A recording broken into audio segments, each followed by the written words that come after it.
कहानी की शुरुआत में हम कुछ लोगों को देखते हैं जो एक खदान में काम कर रहे थे। तभी अचानक वहाँ एक धमाका होता है और ओलिवर नाम का एक लड़का जो उस खदान में काम करता था वो लोगों की मदद के लिए दौड़ता है और उन्हें बाहर निकालता है। इस हादसे में टेडी नामक एक आदमी की मौत हो जाती है और उसकी डेड बॉडी को घर लाया जाता है। वहाँ उसकी पत्नी उसे देखकर बहुत रोती है। इसके बाद सीन शिफ्ट होता है और हम एक पार्टी में कोनी नाम की खूबसूरत लड़की को देखते हैं। तभी उसके पास एक आदमी आता है जिसका नाम क्लिफर्ड था और वह बहुत अमीर था। कुछ देर बात करने के बाद दोनों एक दूसरे से प्रभावित हो जाते हैं और डांस करने लगते हैं। हालांकि कोनी की दोस्त लेनी को ये बिल्कुल पसंद नहीं आता क्योंकि अब दोनों की मुलाकात प्यार में बदल चुकी थी। इसके बाद दोनों शादी कर लेते हैं और शादी करते वक्त कसम खाते हैं कि वे एक दूसरे से हमेशा वफादार रहेंगे और कभी भी एक दूसरे का साथ नहीं छोड़ेंगे। अब दोनों की शादीशुदा जिंदगी बहुत अच्छी चल रही थी, लेकिन अगले ही दिन क्लिफर्ड को सेना में जाना पड़ता है क्योंकि वह एक सोल्जर था। युद्ध के दौरान क्लिफर्ड घायल हो जाता है और उसे घर भेज दिया जाता है। हम देखते हैं कि क्लिफर्ड घर वापस आ रहा था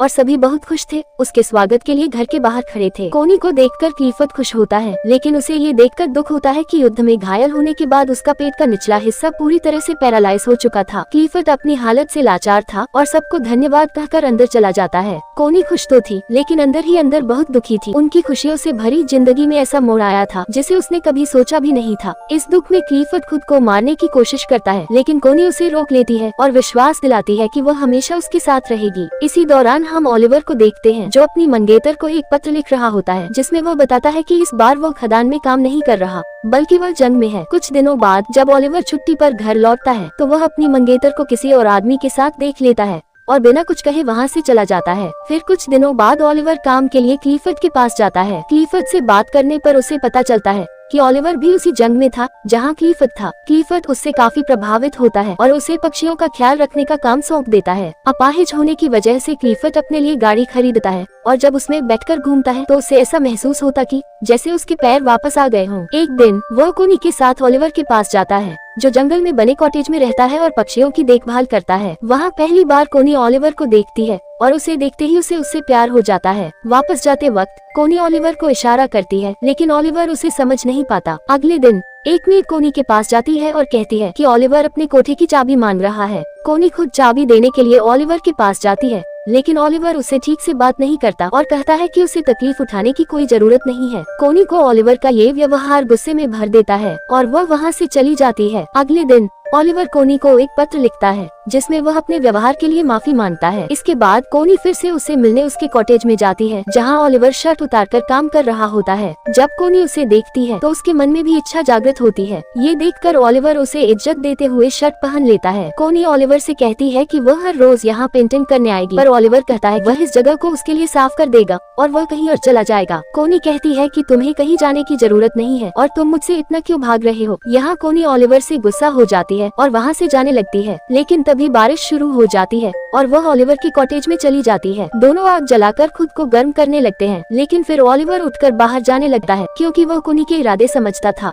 कोनी उससे पूछती है तुम दूर क्यों भाग रहे हो? तो ओलिवर कहता है मैं तुमसे दूर नहीं भाग रहा, बस मैं डरता हूँ अगर क्लिफर्ड को हमारे बारे में पता चल गया तो मेरी नौकरी चली जाएगी। अब क्योंकि ओलिवर ने कोनी को इग्नोर कर दिया था इसलिए वह वहाँ से उठकर घर चली जाती है। फिर एक दिन कोनी क्लिफर्ड से कहती है कि उसे बहुत अफसोस है कि उनका कोई बच्चा नहीं है। इस पर क्लिफर्ड उससे कहता है कि वह बहुत कोशिश कर रहा है और अपने शरीर को ठीक करने के लिए करंट के झटके लेता है। क्लिफर्ड दर्द से चिल्ला रहा होता है और जब आखिरी में कोनी उसका दर्द देख नहीं पाती तो वह उसे रोक देती है। अब क्लिफर्ड इस इलाज में नाकाम रहता है इसलिए वह रोने लगता है। अगले दिन कोनी जंगल में जाती है और उसे ओलिवर के काम करने की आवाज सुनाई देती है। वह तुरंत उसके पास जाती है जहाँ वह छोटे चूजों को देखती है और उन्हें देखकर रोने लगती है। उन बच्चों को देखकर उसे अपने बच्चों की याद आ जाती है क्योंकि शायद वह कभी भी बच्चे नहीं पैदा कर पाएगी। कोनी को रोता देख ओलिवर उसके पास आता है और उसे गले लगा लेता है। अब ओलिवर भी कोनी को पसंद करने लगा था इसलिए वह उसे अपने कॉटेज में ले जाता है जहाँ वे दोनों इंटीमेट होते हैं। कोनी पूरा दिन ओलिवर के साथ बिताती है और फिर शाम को वह उसे घर छोड़ने के लिए साथ जाता है। जाते समय कोनी उससे पूछती है तुमने जो भी किया क्या तुम्हें इसका कोई पछतावा है? तो ओलिवर कहता है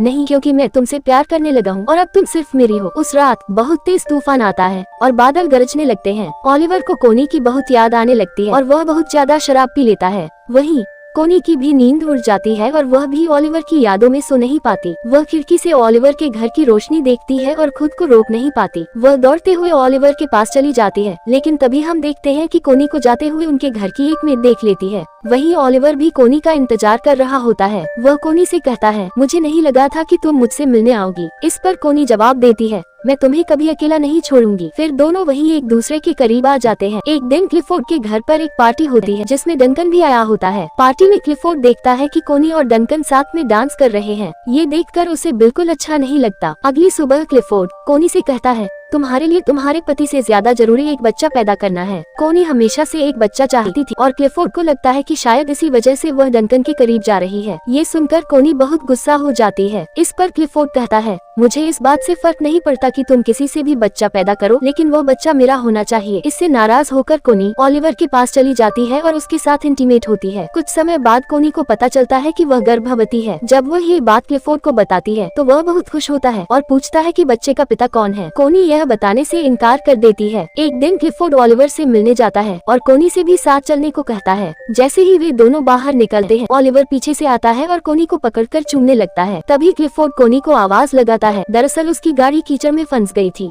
ओलिवर उसकी मदद करता है और गाड़ी को धक्का लगाने लगता है, लेकिन इस दौरान वह खांसने लगता है क्योंकि खदानों में लंबे समय तक काम करने के कारण उसके फेफड़े खराब हो चुके थे। कोनी क्लिफोर्ड से कहती है कि वह ओलिवर को रोक ले, नहीं तो वह मर जाएगा, लेकिन क्लिफोर्ड कुछ नहीं करता। आखिरकार ओलिवर गाड़ी को कीचड़ से निकाल देता है और खांसते हुए वहाँ से चला जाता है। थोड़ी देर बाद कोनी ओलिवर के पास जाती है। ओलिवर गुस्से में कहता है, मैंने 12 साल तक खदान में काम किया और अपने फेफड़े खराब कर लिए। इसके बावजूद भी मुझे युद्ध के लिए फ्रांस भेज दिया गया। मेरी जिंदगी तुम लोगों जैसी नहीं है। तुम अपने पति के पास वापस चली जाओ। एक दिन कोनी की मेड मिस बोल्टन ओलिवर के कॉटेज जाती है और वहाँ उसे कोनी की डायरी मिलती है। डायरी पढ़कर उसे समझ आ जाता है कि कोनी के पेट में जो बच्चा है वह ओलिवर का है। इसके बाद क्लिफोर्ड अपने घर पर पार्टी रखता है आने वाले बच्चे की खुशी में, लेकिन पार्टी में मिस बोल्टन आकर क्लिफोर्ड को बता देती है कि कोनी के पेट में जो बच्चा है वह ओलिवर का है। ये सुनकर क्लिफोर्ड बहुत नाराज हो जाता है। बाद में कोनी मिस बोल्टन से पूछती है कि यह बात उसे किसने बताई। मिस बोल्टन जवाब देती है, मुझे किसी ने कुछ नहीं बताया,